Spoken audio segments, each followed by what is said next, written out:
Hello friends, मैं सचिन अरोड़ा आप सभी का स्वागत करता हूं एक बार फिर से अरोड़ा एजुकेटर के इस ऑफिशियल यूट्यूब प्लेटफॉर्म पे, जहां आज के सेशन में हम लोग बात करेंगे एफसीआई एजीएम 2021 कंप्यूटर अवेयरनेस के एक्सपेक्टेड क्वेश्चन के डे 2 पर। देखिए, जैसे कि आप लोग जानते हैं कि अभी तक हम लोगों ने एफसीआई एजीएम को लेकर कई सारे सेशन कंडक्ट किए हैं, जिसमें पहला सेशन आपका था प्रीवियस ईयर पेपर पर बेस्ड।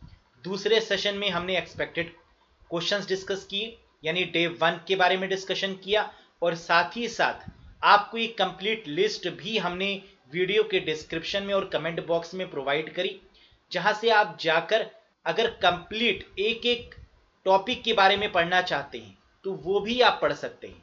तो आप अगर देखेंगे डिस्क्रिप्शन बॉक्स में तो वहां अभी तक के जितने भी सेशन हो चुके हैं उनके लिंक भी आपको मिल जाएंगे, और as well as chapter wise अगर आप पढ़ना चाहते हैं तो उनके भी लिंक आपको अवेलेबल होंगे, जहां पर सिर्फ एमसीक्यू मैंने दिए हैं, और इतने एमसीक्यूज मैंने आपको दे दिए हैं कि एग्जाम में आप एक बेटर स्कोर बिल्कुल कर सकते हैं।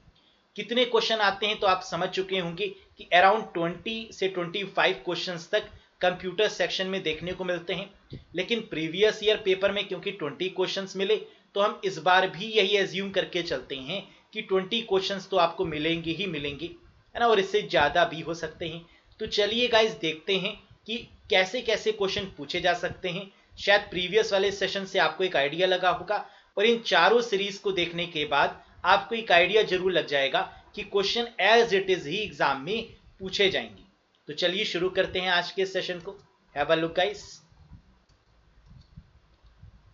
पहला question, a network the spread over city is known as. कह रहा है एक ऐसे नेटवर्क का नाम बताइए जो ओवर दी सिटीज काम करता है। वैन, लैन, मैन, कैन या ऑल ऑफ दीज। क्या कहते हैं इस तरीके के नेटवर्क को? अब देखिए, इस क्वेश्चन में कई बार कैंडिडेट गलती करते हैं। वो देखते हैं सिटीज और उनको लगता है कि वो नेटवर्क जो सिटी पर काम करता है वो मेट्रोपॉलिटन एरिया नेटवर्क है ना, क्योंकि लैन फिर आता है मैन, फिर आता है वैन, और मैन होता है सिटीज पर काम करने वाला। लेकिन इस क्वेश्चन में ये दिया हुआ है स्प्रेड ओवर दी सिटीज, यानी जो सिटीज के ऊपर, यानी सिटीज के अलावा एक ब्रॉड एस्पेक्ट में काम करता है। तो इसका मतलब ये वाइड एरिया नेटवर्क है जो स्प्रेड ओवर दी सिटीज पर काम कर रहा है ना। तो आंसर लैंड भी नहीं होगा, मैन भी नहीं होगा, आंसर होगा वाइड एरिया नेटवर्क। समझ में आ गया रीजन? लैन होता है वो नेटवर्क जो एक कैंपस पर काम करता है, जिसकी रेंज 2 किलोमीटर तक हो सकती है ना, वो लैन होता है। मैन का मतलब एक ऐसा नेटवर्क जो एक सिटी पर काम करता है, विद इन अ सिटी काम करता है ना। जैसे आपके एक सिटी के अंदर कई सारी बैंक हैं और उनको जोड़ के रखने का काम मेट्रोपॉलिटन करेगा।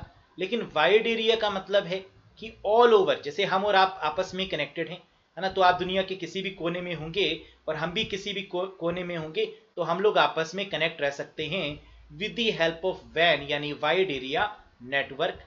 समझ में आ गया? अगला question, WhatsApp payment service is called. कह रहा है व्हाट्सएप ने हाल ही में एक पेमेंट सर्विस निकाली है ना, और ये क्वेश्चन इंपॉर्टेंट है। इस सर्विस को क्या कहते हैं? व्हाट्सएप गो, व्हाट्सएप की पेमेंट सर्विस, व्हाट्सएप गो, व्हाट्सएप मनी, व्हाट्सएप पे, व्हाट्सएप सेंड या व्हाट्सएप पैसा। And the correct answer is WhatsApp पे। व्हाट्सएप पे नाम की सर्विस निकाली है व्हाट्सएप ने, जिसके थ्रू आप डायरेक्ट किसी को भी पेमेंट कर सकते हैं, अब व्हाट्सएप के द्वारा भी। Right, next question, which of the following is a valid cell range. कह रहा है ये क्वेश्चन एमएस एक्सेल से पूछा जा रहा है और आपसे कह रहा है कि इसमें से वैलिड सेल रेंज कौन सी है, फर्स्ट, सेकंड, थर्ड, फोर्थ या नन ऑफ दीज। तो आपको बस इतना याद रखना है कि वो रेंज आपकी वैलिड होगी जिसमें सेमी कॉलन का इस्तेमाल किया जा रहा होगा। तो आप देख सकते हैं सेमी कॉलन का इस्तेमाल कहाँ दिख रहा है, थर्ड वाले में, and that is the correct one, A1 semicolon C4 बिल्कुल यहां पर सही जवाब है। अगला question, which language is use to create macros in Excel. MS Excel से अगेन ये क्वेश्चन है और कह रहा है कि एमएस एक्सेल में अगर आपको मैक्रोज पर काम करना है, और मैक्रोज काफी इंपॉर्टेंट टॉपिक होता है, मैक्रोज के थ्रू आप एक तरीके से रिकॉर्डिंग कर सकते हैं, जितना भी काम आप एक्सेल पे करते हैं उसकी रिकॉर्डिंग आप कर सकते हैं, या बार बार जो किए जाने वाले काम हैं है ना, उसको स्टोर किया जा सकता है मैक्रोज में। तो क्वेश्चन पूछ रहा है कि किस प्रोग्रामिंग लैंग्वेज की मदद से इस मैक्रोज के फीचर को क्रिएट किया जाता है? जावास्क्रिप्ट, सी प्लस प्लस, सी, विजुअल बेसिक या all of these? And the correct answer is visual basic. Visual basic की मदद से ये काम करते हैं। ये क्वेश्चन एग्जाम में कभी कभी रिवर्स करके भी आता है कि विजुअल बेसिक की मदद से एमएस एक्सेल की किस फंक्शनैलिटी को डेवलप किया जा सकता है। तो आंसर होगा मैक्रोस को। समझ में आ गया? Very good. Aarogya Setu app was developed by. आप जानते हैं आरोग्य सेतु ऐप काफी चर्चा में है ना, और आपको कहीं ना कहीं एक दो दिन में न्यूज़पेपर में भी इसके दर्शन हो जाते हैं। तो यहां से ये क्वेश्चन बन सकता है कि आरोग्य सेतु ऐप जिसका इस्तेमाल जो कोविड पेशेंट्स हैं या कोविड इन्फेक्टेड पर्सन्स हैं, है ना, उनके लिए किया जाता है, इसको किसके द्वारा डेवलप किया गया? इन्फोसिस, गूगल, एनआईसी, आईईटीएफ या ट्राई के द्वारा? And the correct answer is NIC, national informatics centre के द्वारा आरोग्य सेतु ऐप को डेवलप किया गया। क्लियर है? देखिए यहां पर हमने लिख भी दिया है नेशनल इंफॉर्मेटिक्स सेंटर, जो काम करती है ministry of electronics and information technology department के अंतर्गत, और इसी के द्वारा ही आरोग्य सेतु ऐप को बनाया गया है। अगला question, which of the following is not a valid IP address? कह रहा है इनमें से कौन सा आईपी एड्रेस वैलिड नहीं है। तो आईपी एड्रेस वैलिड है या नहीं, इसकी पहचान आप कैसे करेंगे? 4 ऑक्टेट होते हैं आपके आईपी एड्रेस में, जैसे पहला, दूसरा, तीसरा और चौथा, जिसको डॉट के द्वारा या पीरियड के द्वारा सेपरेट किया गया है, और इनकी जो रेंज होती है वो 0 से लेके 255 तक होती है। तो यानी एक ऐसा आईपी एड्रेस जो 255 रेंज को क्रॉस कर रहा है वो इनवैलिड होगा। तो आप बिल्कुल साफ साफ देख के बता सकते हैं कि पहला तो सही है, 255 की रेंज में ही है, दूसरा भी सही है, तीसरा ऑप्शन भी सही है, लेकिन फोर्थ ऑप्शन आपका यहां पर गलत है, क्योंकि 192.168.1 ये तो सही है, और 298 ये 255 को पार कर गया, तो ये आपका गलत आंसर होगा। क्लियर है? Very good. Name the first search engine. सबसे पहले सर्च इंजन का नाम बताइए। तो वैसे गूगल भी सर्च इंजन है ना, याहू भी सर्च इंजन है, लेकिन सबसे पहला सर्च इंजन कौन सा आया? आंसर है Archie. Archie is considered as the first search engine. Clear? अगला question, name the founder of USB. USB का मतलब यूनिवर्सल सीरियल बस, और ये कुछ भी हो सकता है, जैसे आपके सिस्टम में कई सारे यूएसबी पोर्ट होते हैं, है ना, जिसके थ्रू आप अपनी पेन ड्राइव को कनेक्ट करते हैं, एक्सटर्नल हार्ड डिस्क को कनेक्ट करते हैं, माउस को कनेक्ट कर सकते हैं, कीबोर्ड को कनेक्ट कर सकते हैं, या इनफैक्ट आप अपने मोबाइल को भी कनेक्ट कर सकते हैं। तो ये जो यूएसबी पोर्ट है, इसके फाउंडर कौन है? Alan Turing, Charles Babbage, John Backus, Ajay Bhatt या Vijay Bhatkar? And the correct answer is guys, बहुत ही आसान है, इंडियन ये हैं, और आंसर है इसका mister Ajay Bhatt. Mister Ajay Bhatt is known as the founder of USB. Very good. अगला क्वेश्चन देखिए, which database language is used for designing a database? कह रहा है ऐसी कौन सी लैंग्वेज है डेटाबेस की जिसका इस्तेमाल करके हम डेटाबेस को बना सकते हैं? ओरेकल, एसक्यूएल, डीबेस, साइबेस या एचटीएमएल? तो डेटाबेस को बनाने के लिए एक ही लैंग्वेज बहुत फेमस है, और वो है आपकी एसक्यूएल, मतलब स्ट्रक्चर्ड क्वेरी लैंग्वेज। बिल्कुल सही जवाब बनेगा।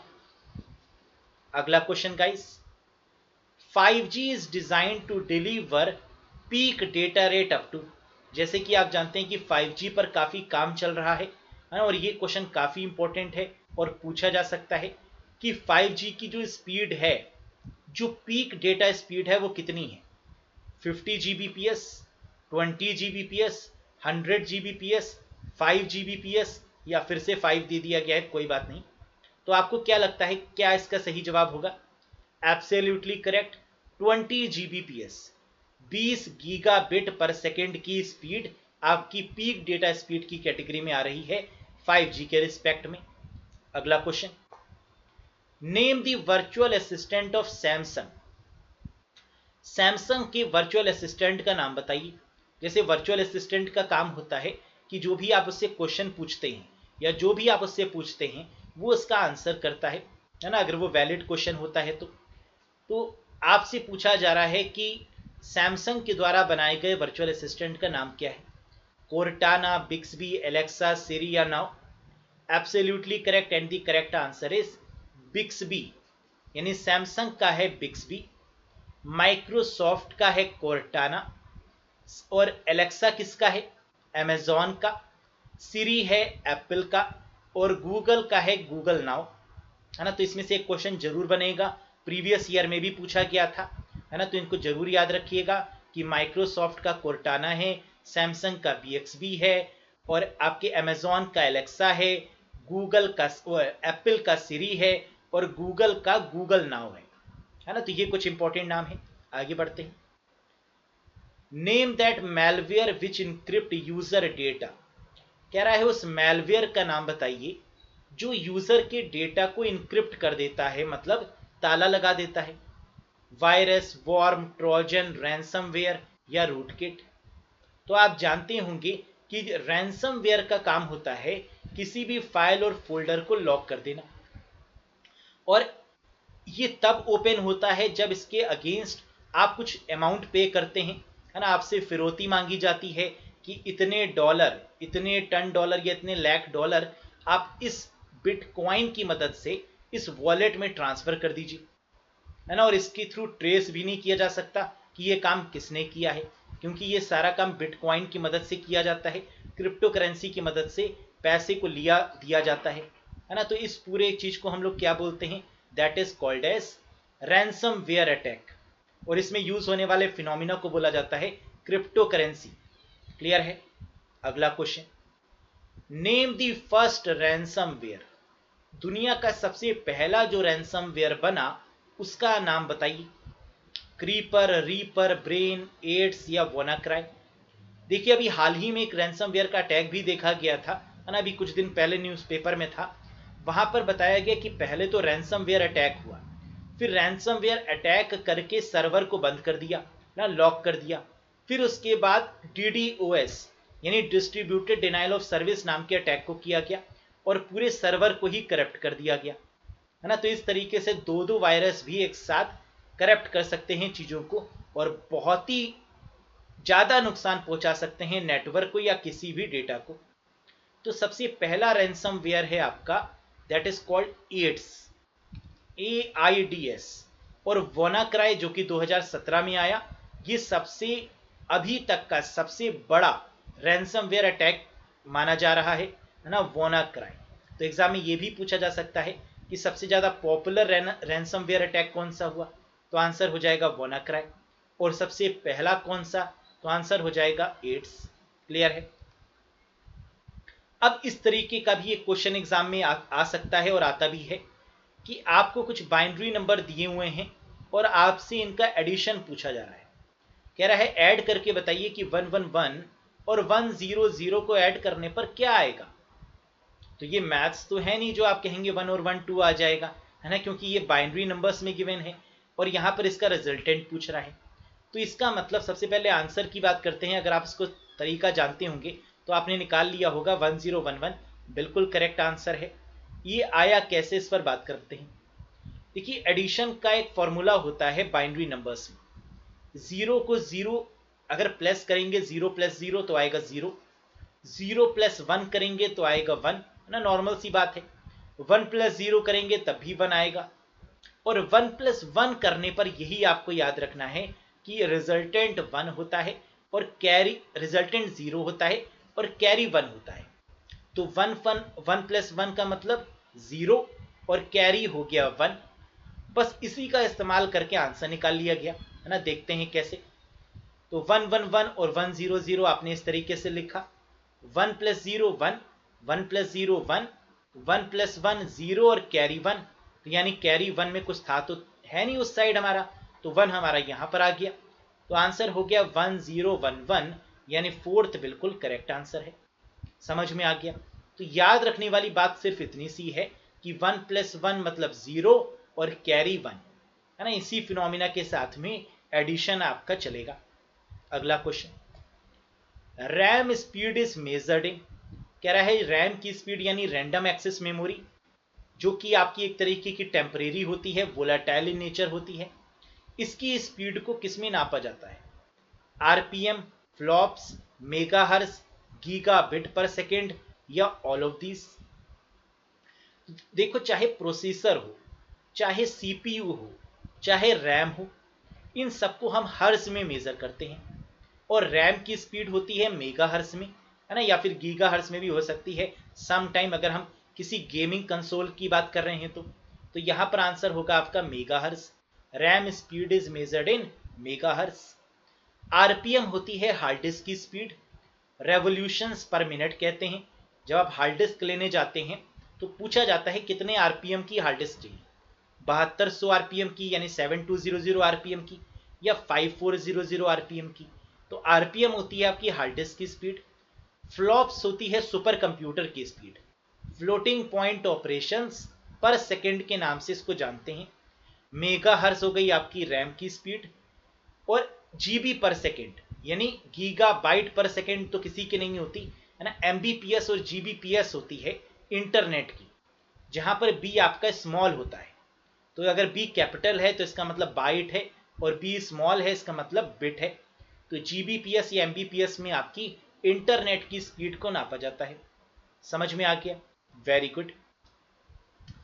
Combination of HTML and Java script is called, कह रहा है HTML और जावा स्क्रिप्ट के कॉम्बिनेशन से क्या बनता है? जैसे कि प्रीवियस ईयर में HTML से क्वेश्चन पूछा गया था, और पूछा गया था कि HTML की फुल फॉर्म क्या है। याद रखिएगा, HTML यानी hypertext markup language. Tim Berners Lee ji ने इसको बनाया है, और टैग की मदद से इस पर काम होता है ना। ओपनिंग टैग, क्लोजिंग टैग, ये सब टैग्स होते हैं HTML में। आपको बताना है कि HTML और जावा स्क्रिप्ट को अगर मिला दिया जाए तो क्या बन जाता है। तो आंसर है this is called XML, extensible markup language. देखिए, किसी भी वेबसाइट को बनाने के लिए हमें 3 लैंग्वेज की नॉलेज होनी चाहिए। पहला है HTML, दूसरा है CSS जिसे कैस्केडिंग स्टाइल शीट बोलते हैं, और तीसरी है आपकी जावास्क्रिप्ट। अगर ये तीनों की नॉलेज आपके पास में है तो आप किसी भी वेबसाइट को डिज़ाइन कर सकते हैं, स्ट्रक्चर दे सकते हैं, प्रेजेंटेशन दे सकते हैं, और उसकी बिहेवियर पर काम कर सकते हैं, है ना। यही रोल होता है HTML, CSS और जावास्क्रिप्ट का। क्लियर है? अगला question, very important one, the process to shut down the computer is known as, कह रहा है कंप्यूटर को शट डाउन करने का प्रोसेस क्या कहलाता है? Warm booting, cold booting, power on self test, BIOS या स्टार्टअप? कई बार हम लोग क्या करते हैं कि सिस्टम को रीस्टार्ट करते हैं, और कई बार हम लोग सिस्टम को शट डाउन करके स्टार्ट करते हैं।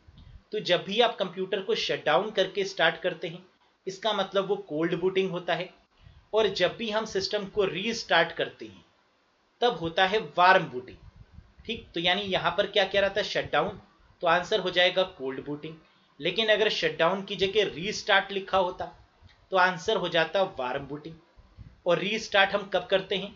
जब कोई भी सॉफ्टवेयर इंस्टॉल करते हैं, है ना। तो उस केस में वो सॉफ्टवेयर हम लोग से पूछता है कि आपको क्या अपने सिस्टम को रीस्टार्ट करना है, अपने मोबाइल को रीस्टार्ट करना है। तो अगर हम यस करते हैं तो वो उस एप्लीकेशन को प्रॉपर तरीके से आपके सिस्टम पर इंस्टॉल कर देता है ना। और इस इंस्टॉलेशन को हम बोलते हैं वार्म बूटिंग। समझ में आ गया? अगला क्वेश्चन है IPv4 एड्रेस से रिलेटेड, और क्वेश्चन कह रहा है कि IPv4 एड्रेस कितने बिट का होता है। जैसे कि IP एड्रेस का मतलब होता है इंटरनेट प्रोटोकॉल एड्रेस, और इसका मतलब होता है कि इसकी मदद से आप अपने सिस्टम को इंटरनेट पर ट्रैक कर सकते हैं कि वो कहाँ है, उसकी लोकेशन क्या है। क्योंकि IP एड्रेस आपका फिक्स नहीं होता, इसकी लोकेशन समय समय पर बदल दी जाती है ना, चेंज हो जाती है लोकेशन की वजह से। 2 तरीके के IP एड्रेस होते हैं, एक IPv4 और एक IPv6। आपसे पूछा जा रहा है कि IPv4 एड्रेस कितने बिट का होता है। आंसर यहां पर बनेगा 32 बिट, 32 बिट का होता है आपका IPv4 एड्रेस, जबकि IPv6 होता है 128 बिट का, और मैक होता है 48 बिट का, है ना। तो तीनों को याद रखिएगा, फिर से रिपीट कर रहे हैं। IPv4 32 bit 32 bit, IPv6 128 bit और मैक एड्रेस होता है आपका 48 बिट का। तो इन तीनों में से एक क्वेश्चन जरूर बनेगा एग्जाम में, याद रखिएगा। IPv4 को किसने लॉन्च किया? तो आंसर है IETF के द्वारा डेवलप किया गया। इंटरनेट इंजीनियरिंग टास्क फोर्स के द्वारा IPv4 डेवलप किया गया। और IPv6 किसके द्वारा डेवलप किया गया? तो आंसर है डरपा के द्वारा। डरपा यानी defence advance research project agency, उसके द्वारा IPv6 को डेवलप किया गया। और मैक एड्रेस को डेवलप किया गया है जीरोक्स पारसी नाम की कंपनी के द्वारा। जीरोक्स पारसी नाम की कंपनी है जो कि काफी इंपॉर्टेंट है ना। उसी ने डेवलप किया है किसको? मैक एड्रेस को। और जीरोक्स कंपनी ने ही डेवलप किया है लेजर प्रिंटर को भी। और इसी कंपनी ने डेवलप किया है GUI के कॉन्सेप्ट को, ग्राफिकल यूजर इंटरफेस के कॉन्सेप्ट को भी।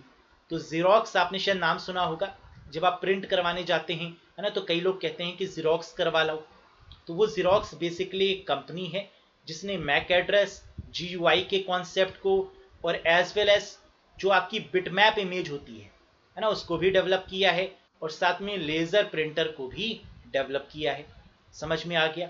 आगे बढ़ते हैं।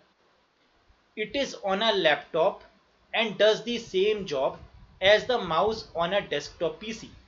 कितना प्यारा क्वेश्चन है। कह रहा है कि जैसे कि आप लोग के पास माउस होता है और माउस का इस्तेमाल हम लोग डेस्कटॉप पर करते हैं, तो लैपटॉप में माउस के बदले किसका इस्तेमाल किया जाता है? लैपटॉप में माउस की जगह पर कुछ होता है ना, एक फ्लैट सरफेस एरिया, उसको क्या बोलते हैं हम लोग? Joystick, light pen, stylus, touchpad या trackball? Very good, and the correct answer is touchpad. तो लैपटॉप में माउस का जो सब्सटीट्यूट है ना, उसको कहते हैं टच पैड। Very good. अगला क्वेश्चन देखिए। Cache memory is located between. कह रहा है ये जो कैश मेमोरी है ये कहां पर स्थित होती है, कहां पर लोकेटेड होती है? तो कैश मेमोरी जो कि one of the fastest memory है ना, सबसे तेज रजिस्टर है। उसके बाद आपकी कैशे है, उसके बाद आपकी रैम है। तो कह रहा है कैश मेमोरी किसके और किसके बीच में होती है? तो कैश मेमोरी आपके उससे पहले CPU होता है, फिर कैश मेमोरी होती है और फिर उसके बाद में होती है आपकी रैम। यानी CPU को हम बोल सकते हैं प्रोसेसर और रैम को बोल सकते हैं मेन मेमोरी। तो यानी ये CPU और मेन मेमोरी के बीच में होती है। और ये बहुत इंपॉर्टेंट क्वेश्चन है ना। ये क्वेश्चन 101% एग्जाम में बन सकता है। कई बार ये क्वेश्चन पूछा गया है ना, और FCI को भी ये क्वेश्चन बहुत अच्छा लगता है। तो याद रखिएगा, cash memory is located between CPU and main memory. तो आई होप सो कि आपको ये सारे क्वेश्चन समझ में आए होंगे, इनके कॉन्सेप्ट समझ में आए होंगे। आज था डे 2, इसी तरीके से डे 3 और डे 4 में भी जितने भी इंपॉर्टेंट क्वेश्चन हैं वो मैं आपके लिए लेकर आता रहूँगा, है ना। इसी तरीके से आप बने रहें और एग्ज़ाम तक सारा रिवीजन हम आपको करवा देंगे आपके कंप्यूटर सब्जेक्ट का, जहाँ पर 20 क्वेश्चन जो आपके एग्ज़ाम में मिलेंगे, है ना, वहाँ full out of full score कर पाए। ऐसे ही मैं ये चाहता हूँ और इससे आपका सिलेक्शन हो पाए, है ना, यही उम्मीद है और बिल्कुल यही आप लोग भी सोच रहे होंगे, राइट। तो बहुत जल्द मिलेंगे गाइस। सेशन अगर पसंद आया हो तो लाइक कर दीजिएगा, चैनल पर अगर नए हो तो सब्सक्राइब करिएगा और इसको शेयर भी करिएगा अपने सभी फ्रेंड्स के साथ, ताकि सबको पता चल जाए कि कंप्यूटर का लेवल FCI एग्जाम में क्या रहने वाला है। That's all for today. Bye bye and take care. See you guys.